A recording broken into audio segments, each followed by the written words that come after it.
आज 22 मई है, यानी कि पहलगाम आतंकी हमले को लेकर एक पूरा महीना बीत चुका है। उस आतंकी हमले को जिसने भी देखा उसके मन में गुस्सा तो था ही, साथ गम भी था। और ऐसे एक परिवार के साथ इस वक्त मैं मौजूद हूं। करनाल ने एक बेटा खोया, लेफ्टिनेंट कर्नल विनय नरवाल। उन्हीं के पिता राजेश नरवाल जी इस वक्त मेरे साथ मौजूद हैं। राजेश नरवाल जी, ये एक ऐसा वक्त है, शब्द कम पड़ जाते हैं। दुख भी है जो कभी भर नहीं सकता है, यादें मिट नहीं सकती हैं, लेकिन आज एक पूरा महीना हो गया उस बात को। हाँ मैम, आज से ठीक 1 महीना पहले यही एक दुर्भाग्यपूर्ण दिवस था जो हमारे जीवन में और 26 परिवारों के जीवन में सुनामी लेकर आया। और सुनामी ऐसी कि जिसके बाद जीवन संभव नहीं। तो ये दिन भूलने वाला नहीं है किसी के लिए। और जो ये इस तरह का कुकृत्य उन लोगों ने किया, कायराना हरकत की, तो ये बहुत ही बुज़दिली का काम था। और उन्होंने इस तरह से आतंक फैलाने की कोशिश की। पर हमारे तो बच्चों की उनके पास साथ ना कोई जान थी ना पहचान थी कुछ। आए और उनको शूट करके चले गए। ना उनको मौका मिला अपना सेल्फ डिफेंस करने के लिए, जैसा मुझे पता लगा। तो मैं इसके बारे में मैडम क्या बताऊं, बहुत ही सदमे में पूरा परिवार है हमारा। राजेश जी, क्योंकि उसके बाद ऑपरेशन सिंदूर लॉन्च किया गया, आतंकी ठिकानों को ध्वस्त किया गया। ऑपरेशन सिंदूर को लेकर आप क्या कहेंगे? क्या वाकई में वो जो बदला वो पूरा हुआ है? आपको संतोष है कि सरकार ने वो कर दिखाया जो सरकार कह रही थी कि वो करेगी? उन आतंकियों के साथ वैसा ही होना चाहिए था जैसे आप सोच रहे थे। हाँ मैम, इस पहलगाम आतंकी हमले के बाद इस देश की सरकार ने एक चीज़ तो ठान ली थी कि हम इस तरह की हरकत करने वालों को छोड़ेंगे नहीं। और उन्होंने इसका नाम फिर ऑपरेशन सिंदूर दिया। और ऑपरेशन सिंदूर के तहत उन आतंकी ठिकानों के ऊपर, उन आकाओं के ऊपर जिस तरह से ऑपरेशन किया और स्ट्राइक किया, एज ए नेशन ये बिल्कुल सही है। और एज ए फैमिली और पर्सनल लॉस की बात करूं तो मेरा पर्सनल लॉस तो किसी भी चीज़ से पूरा नहीं हो सकता। ये तो जग जाहिर बात है। जिन फैमिलीज़ ने अपने फैमिली के मेंबर्स और मतलब बेटे खोए हैं तो वो तो वापस नहीं आ सकते, परंतु उनको सबक सिखाने के लिए इस तरह का एक ऑपरेशन अति आवश्यक था। और आदरणीय प्रधानमंत्री ने जो कहा है, any act of terror will be treated as an act of war, तो ये बहुत अच्छा एक डिसीजन लिया है और इस पे अमल होना चाहिए और करना चाहिए। और in any situation and circumstances यदि थोड़ा सा भी हमें एनी एक्ट ऑफ टेरर लगता है तो इमीडिएटली उनको सबक सिखाना ज़रूरी है। और मैं अपने देश की सरकार से आश्वस्त हूँ कि वो इस तरह की विचारधारा के लोगों को, इस तरह के आकाओं को, इस तरह की नर्सरीज़ को बख्शेगी नहीं। और मैं संपूर्ण विश्व के नेताओं से भी प्रार्थना करता हूँ, अपील करता हूँ कि वो सब आतंकवाद के खिलाफ एकजुट हों। इसमें कोई मतभेद नहीं होना चाहिए कि वो गल्फ़ कंट्रीज़ हैं, वो अमेरिकन कॉन्टिनेंट कंट्रीज़ हैं, ऑस्ट्रेलियन कॉन्टिनेंट कंट्रीज़ हैं, अफ्रीकन कंट्रीज़ है, यूरोपियन है, वो किसी भी कॉन्टिनेंट के हैं, कहीं पर भी है, पर आतंकवाद हर जगह कुछ न कुछ किसी न किसी रूप में है। तो उसको यदि हमें ख़त्म करना है इस ज़मीन से, इस प्लेनेट से, ताकि हम एक हारमोनी के साथ रह पाएँ, तो हम सबको एकजुट होकर के एक निश्चय करना चाहिए कि यदि किसी भी जगह इस तरह की कोई बात है, ऐसा नहीं कि एक्ट हो, एक्ट से पहले है कि इस तरह की कोई नर्सरी तैयार की जाती है, कोई आइडियोलॉजी है, कोई बुक छापता है, बुक लिखता है, तो उनके खिलाफ ये एक्शन लेना ही चाहिए। और उनको सजाए मौत के अलावा कुछ भी इसमें कोई कंप्रोमाइज़ नहीं होना चाहिए। आतंकियों ने देश को बांटने की कोशिश की, धर्म पूछकर, नाम पूछकर वो कायराना हरकत की, लेकिन हमने दिखा दिया कि हमारा धर्म सिर्फ एक है, वो है एकता। प्रिसिशन के साथ अटैक किए गए, 100% स्ट्राइक रेट रही। आपको लगता है कि जो टारगेट पूरा करना था, क्योंकि एयरफोर्स की तरफ से, सेना की तरफ से ये कह दिया गया कि उन्होंने टारगेट पूरा किया है, लेकिन आप चाहते हैं कि आगे भी इस तरीके का जवाब पाकिस्तान को मिलना चाहिए, जारी रहना चाहिए ऑपरेशन? मैं इस बारे में एक बात कहना चाहूँगा कि जैसे उन्होंने धर्म पूछ करके ये हरकत की और छोटे छोटे बच्चों के सामने, उनकी वाइफ्स के सामने, फैमिली के सामने ये सब किया है, तो ये बहुत ही बुज़दिली वाला काम।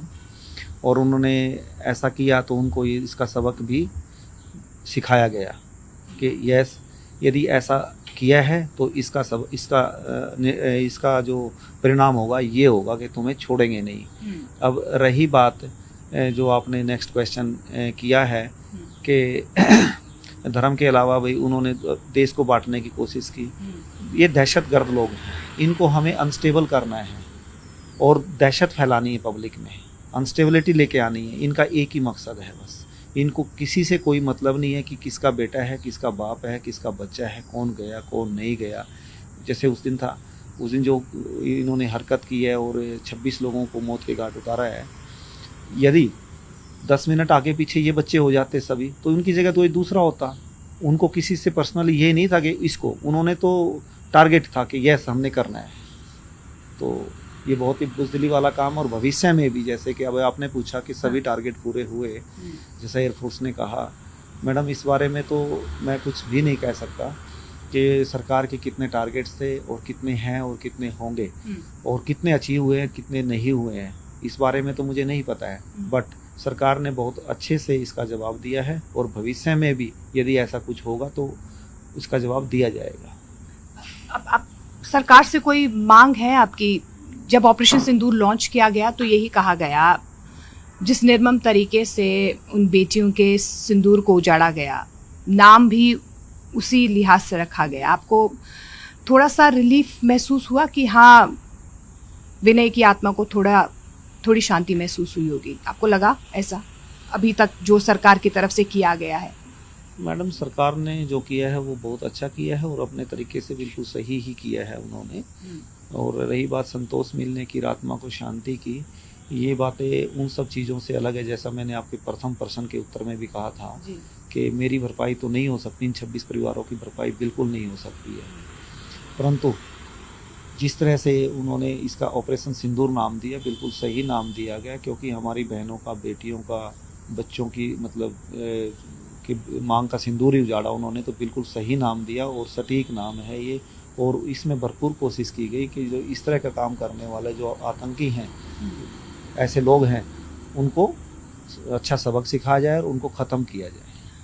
शहीद का दर्जा देने की मांग की जा रही थी, क्या आपको भी लगता है कि शहीद का दर्जा मिलना चाहिए?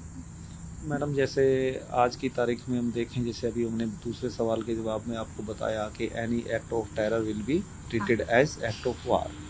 तो ये भी ऐसे देखा जाए तो वो टेरर अटैक था और वार था, तो वार में क्योंकि मेरा बेटा तो वैसे भी इन जॉब था, सर्विस था, ठीक है, अभी शादी के बाद वो घूमने गया था, बट था तो इन जॉब वो, तो शहीद का दर्जा सरकार को देना ही चाहिए। आपकी कोई मांग है अभी सरकार से आगे? मेरी तो मैडम यही एक अपील है, मांग नहीं है, अपील है मेरी कि जहाँ पर भी ऐसा हमें शक होता है कि ऐसे स्पॉट चिन्हित कर दिए जाने चाहिए कि जहाँ पर हम जल्दी से हेल्प हमारी नहीं पहुँच सकती है या कोई और दिक्कत आ सकती है या टेराइन ऐसी है या टोपोग्राफी ऐसी है, तो वहाँ पर किसी को जाने ना दिया जाए ताकि इस तरह की घटनाएं ना हों। जो बैसन घाटी में हुआ उसकी जांच जारी है, आपको लगता है कि सुरक्षा में चूक हुई? आप मानते हैं इस बात को? मैडम, इस बारे में मैं इसलिए नहीं कह सकता क्योंकि मैं तो कभी बाइसरन गया भी नहीं, ना मैंने देखा कि वहाँ की ज्योग्राफी कैसी है, टोपोग्राफी कैसी है, तो जब मैं बता ही नहीं सकता कि वहाँ क्या है क्या नहीं है। हाँ, सरकार से फिर मैं एक अपील करना चाहता हूँ कि इसमें डेफिनेटली NIA की जांच हो रही होगी और NIA की जांच थोरो होनी चाहिए और यदि शक जरा सा भी किसी पर है तो उसको बख्शा नहीं जाना चाहिए, क्योंकि इस तरह की हरकत वैसे तो नहीं हो सकती है बिना मिले जुले। सीधा ये नहीं कि आतंकी आए 4 और आकर के शूट करके चले गए, फायर करके चले गए। तो इसमें वहाँ के लोग शामिल हो सकते हैं, कहीं और के शामिल हो सकते हैं, किसी इंस्टीट्यूट के शामिल हो सकते हैं, किसी ऑर्गेनाइजेशन के शामिल हो सकते हैं, हमारे सरहद पार के लोग शामिल हो सकते हैं। तो इसमें एनआईए की जांच तो बिल्कुल डिस्क्रीट इंक्वायरी और इन्वेस्टिगेशन होनी चाहिए और उनको सजाए मौत होनी चाहिए जो भी शामिल है इसमें। सर कुछ ओवरग्राउंड वर्कर्स को भी उन्होंने अभी उनसे पूछताछ की जा रही है, वहाँ के लोकल लोग भी मिले हुए हैं। उसके अलावा कुछ आतंकियों के घरों को ध्वस्त भी किया गया, कुछ आतंकियों को मारा भी गया। आपको लगता है कि जांच जो चल रही है वो सही तरीके से चल रही है और आप संतुष्ट हैं अब तक की जांच में? मैडम, ये सरकार की एजेंसियां हैं, क्योंकि मैं भी एक सरकारी अधिकारी हूँ। वो एजेंसियां अपने हिसाब से पूरा बिल्कुल 100% देशभक्ति के साथ और लॉयल्टी के साथ और इंटीग्रिटी के साथ अपना काम करती हैं और वो कर रही हैं। तो उस पर तो कमेंट करने का और कुछ भी बोलने का कोई सवाल ही पैदा नहीं होता। बहुत अच्छे से कर रही है और करेंगी और कर रही है, और हमारा तो विश्वास है और करेंगी। तो राजेश नरवाल जी हमारे साथ मौजूद थे।